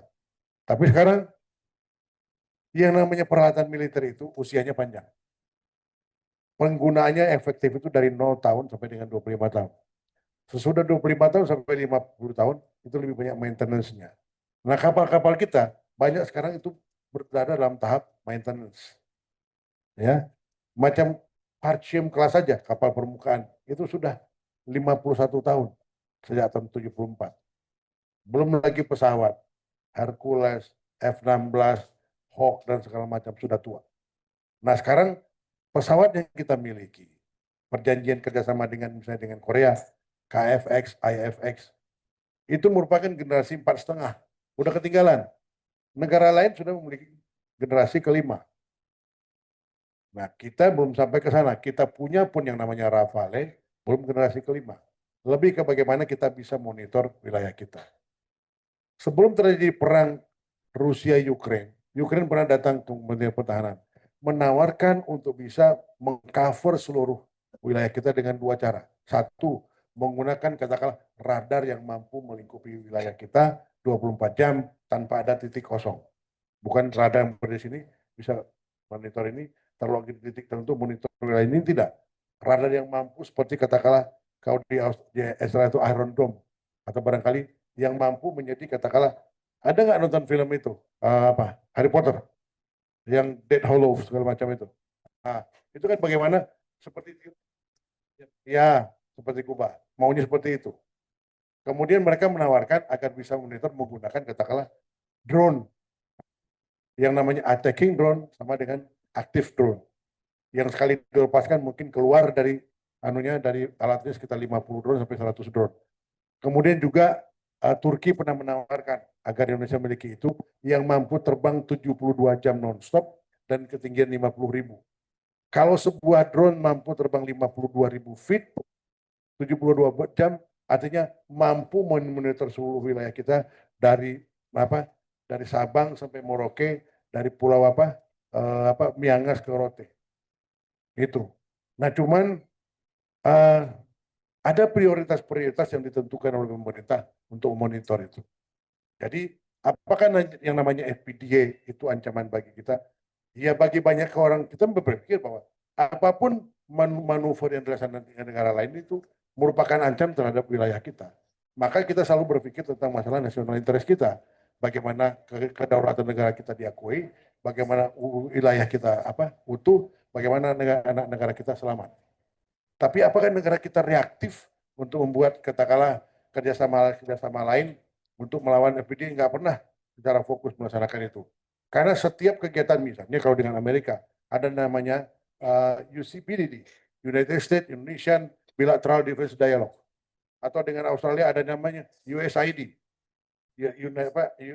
Australia Indonesia Defense Dialogue dan segala macam, atau Defense Cooperation. Semua bentuk itu merupakan katakanlah yang ditawarkan oleh negara donor kepada kita dan kita mengikutinya. Kita lebih mengembangkan saat ini bagaimana intelektual kita bisa bersaing dengan negara lain. Kita yang namanya perguruan tinggi kita se-Indonesia ini lebih dari 5.000 kalau tidak salah. Tetapi yang namanya penghasil doktor kita kan sedikit dibandingkan dengan misalnya Cina, perguruan tingginya untuk seperti katakan Universitas Pertamina nggak sampai 1.000. Tetapi yang dia menghasilkan dokter begitu banyak, menghasilkan master degree-nya begitu banyak, jauh beda dengan kita. Mereka melihat bahwa menjadi intelektual itu mesti menggunakan kemampuan otaknya, bukan menggunakan kemampuan lobbyingnya. Jadi yang dikembangkan sekarang ini adalah bagaimana anak-anak Indonesia yang pinter mampu memberikan sumbangan idenya, mampu mengembangkan katakanlah sesuatu produk yang melindungi negeri ini. Karena di dalam konsep jauh berpikir bahwa negara tetangga kita merupakan musuh. Di dalam militer kita tidak pernah menyebutkan bahwa musuh kita dari selatan, musuh kita dari utara, nggak pernah. Beda dengan Australia, mereka menyebutkan musuh kita dari utara, Indonesia. Musuh kita misalnya dari selatan, Selandia Baru, mereka begitu. Beda dengan kita tidak pernah menyebutkan itu. Kita nggak pernah akan menyebutkan musuh dari utara, musuh dari selatan, nggak ada. Nah, makanya pun di dalam katakanlah dialog pertahanan itu sendiri, bicara tentang Laut Cina Selatan saja, dulu di 2015 saya mengatakan ke pihak Kemlu, kenapa kita menyebutnya Laut Cina Selatan? Kenapa nggak kita menyebutnya katakanlah Laut Utara Jawa? Kenapa? Filipina berani menyebutkannya adalah Laut Baratnya Filipina. Vietnam berani menyebut Laut katakanlah timurnya Vietnam. Kenapa Indonesia nggak menyebutkan Laut Utara Jawa? Meskipun di 2017 keluar keputusan menjadi Laut Natuna Utara. Karena pada saat itu mereka berpikir lebih bagaimana pengakuan pihak internasional. Kalau saya bilang nggak perlu pengakuan pihak internasional. Yang paling penting adalah pihak internasional tahu Indonesia menyebutkan itu Laut Natuna Utara atau Laut Jawa Utara. Diakui atau tidak? I don't care.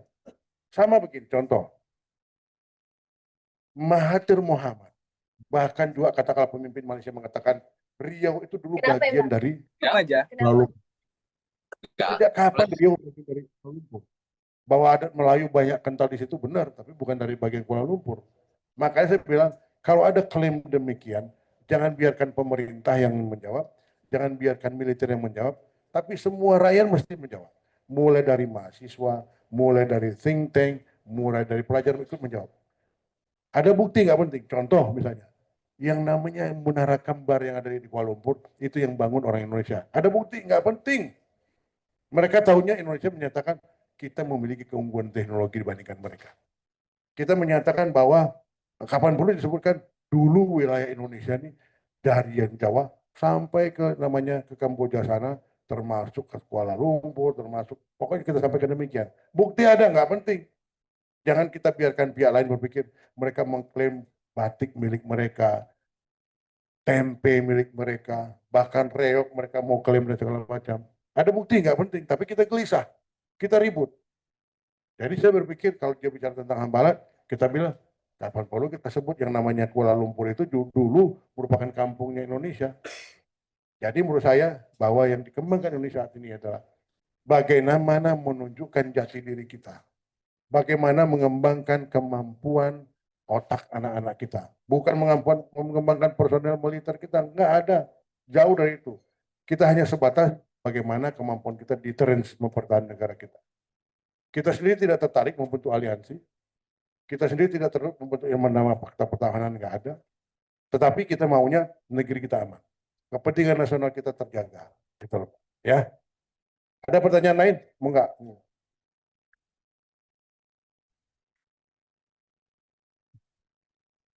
Selamat sore Bapak, saya Riza Salsa dari Prodi Komunikasi. Izin bertanya, yang pertama saya ingin menyampaikan ada 2 pertanyaan tapi sepertinya saling berkaitan. Bagaimana definisi diplomasi pertahanan dalam mengimplementasikan pertahanan itu sendiri? Apakah bertahan ketika mendapatkan distraksi atau menyerang untuk mencegah distraksi tersebut?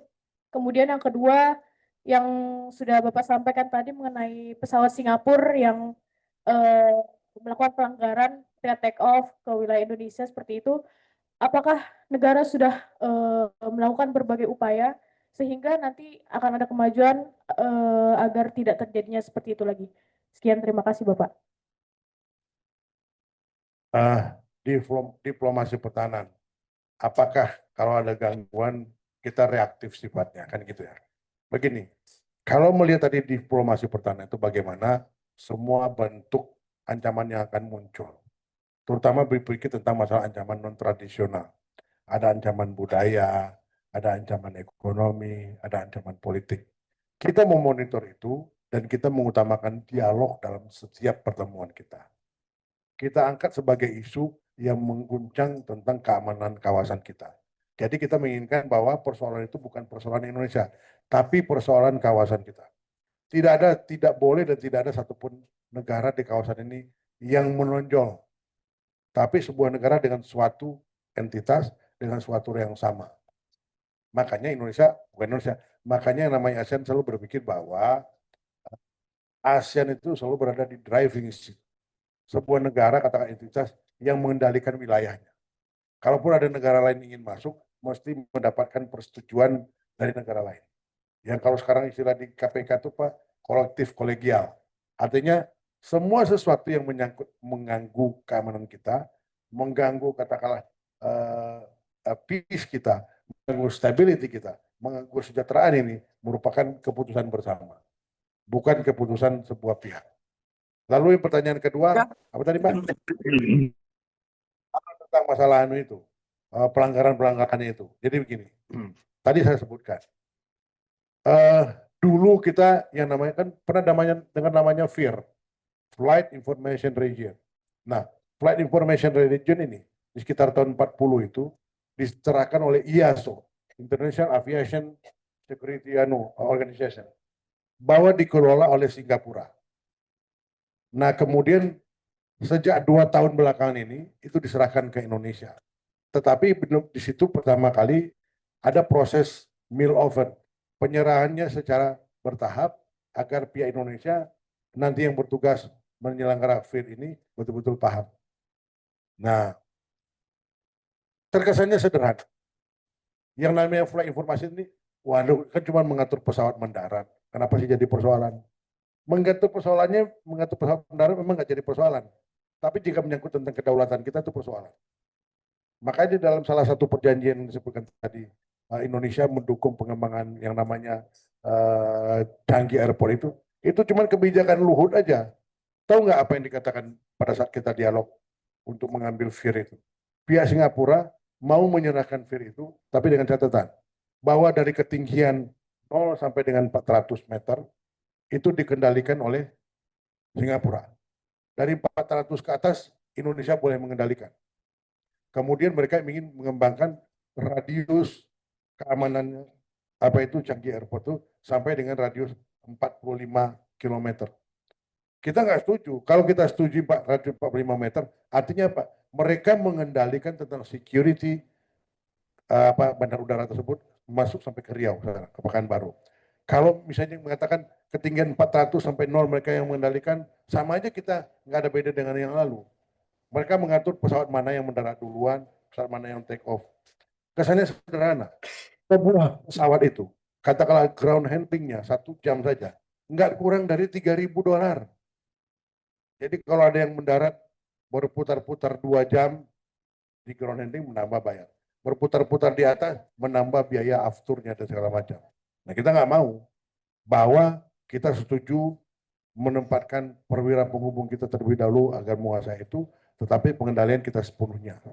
Makanya kita pernah merencanakan yang namanya membangun undang-undang pemanfaatan ruang udara. PUR, pemanfaatan ruang udara. Pemanfaatan ruang, PRU. Jadi kalau kita kemarin itu sebetulnya PRU, pemanfaatan ruang udara nasional. Nah, kalau ruang udara itu berarti dari 0 sampai dengan 700 km ke atas, ke space-nya.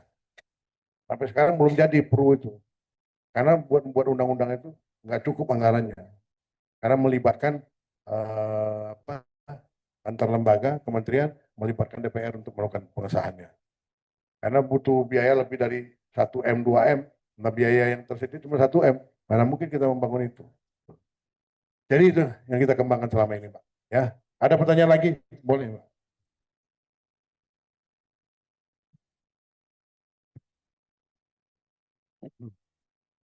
Saya yakin, Pak. Oke. Baik. Ini, Pak, ya. Terima kasih banyak atas kesempatannya Bapak. Jadi saya juga salah satu mahasiswa Pak Ian di kelas strategi diplomasi pertahanan. Jadi pertanyaan saya ini sebenarnya ada dua dan bisa dibilang saling berkaitan.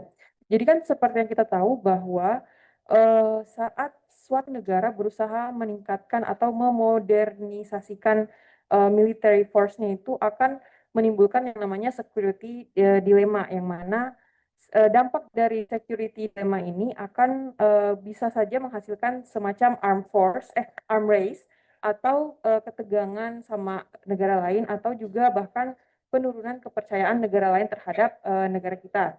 Nah, pertanyaan saya adalah sejauh mana sebenarnya diplomasi pertahanan Indonesia dapat menjadi alat untuk menghindari dampak-dampak dari security dilemma itu ketika Indonesia saat ini berupaya memodernisasi military force-nya yang kita bisa lihat dari adanya ekspansi fiskal di bidang militer. Nah, pertanyaan yang kedua adalah Siapa? Ekspansi fiskal. Ada banyak anggaran yang untuk di bidang pertahanan. Nah, pertanyaan yang kedua ini, tadi di penjelasan Bapak, saya notice bahwa sebenarnya di pertahanan negara kita ini sebenarnya masih banyak celah yang harusnya kita tambal. Nah, apakah dengan pemerintah meningkatkan anggaran untuk di bidang pertahanan ini sudah menjadi solusi yang tepat untuk menambal celah-celah tersebut? Terima kasih. Oke. Sejauh manakah efektivitas diplomasi pertahanan ini menyangkut tentang masalah modernisasi? Nah, begini. Bukankah objektif atau motif dari diplomasi pertahanan itu untuk strategic engagement? Bukankah diplomasi pertahanan itu salah satunya buat confidence building measure? Nah, cara-cara yang dilakukan dengan untuk strategic engagement tadi bilateral dialog. Bilateral dialog atau multilateral dan segala macam kerjasama. Lalu kalau bicara tentang masalah modernisasi sendiri untuk confidence building measure sendiri, banyak negara sih untuk mengukur yang namanya CBM itu dengan menerbitkan Defense White Paper. Buku putih itulah yang menggambarkan apa yang kita punya, apa yang kita miliki, dan kekuatan apa yang kita punya. Tetapi kan Indonesia sejak tahun 2015 menerbitkan Defense White Paper.